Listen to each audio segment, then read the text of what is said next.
Di tengah eskalasi pesat hubungan Tiongkok-Jepang menyusul pernyataan Perdana Menteri Jepang Sanae Takaichi tentang isu krisis Taiwan, pertukaran budaya menjadi yang pertama terdampak. Beberapa film Jepang yang semula dijadwalkan rilis di Tiongkok telah mengumumkan penarikan dari bioskop atau penundaan. Pernyataan Takaichi pada 7 November bahwa krisis Taiwan dapat menjadi situasi yang mengancam kelangsungan hidup Jepang telah memicu serangkaian tindakan balasan dari Tiongkok.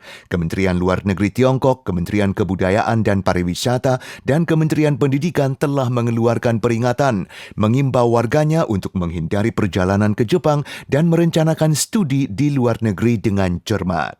Kontroversi ini kini menyebar ke jadwal rilis film Tiongkok. Film box office yang memecahkan rekor Demon Slayer Kimetsu no Yaiba The Movie Infinity Castle ditarik dari bioskop di seluruh negeri mulai tengah malam tanggal 21.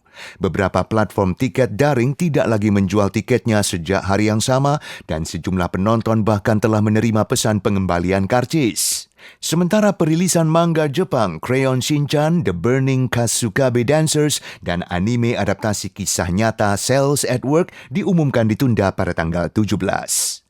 Tahun ini pasar film Tiongkok sedang lesu. Selain Neca Jilid 2 yang berkinerja sangat baik, film-film domestik secara keseluruhan mengalami kesulitan di box office. Menurut statistik dari Administrasi Perfilman Tiongkok, box office seluruh negeri selama liburan Hari Nasional tahun ini hanya mencapai 1,835 miliar yuan, lebih rendah dari 2,104 miliar yuan tahun lalu dan tidak ada film yang menembus angka 500 juta yuan.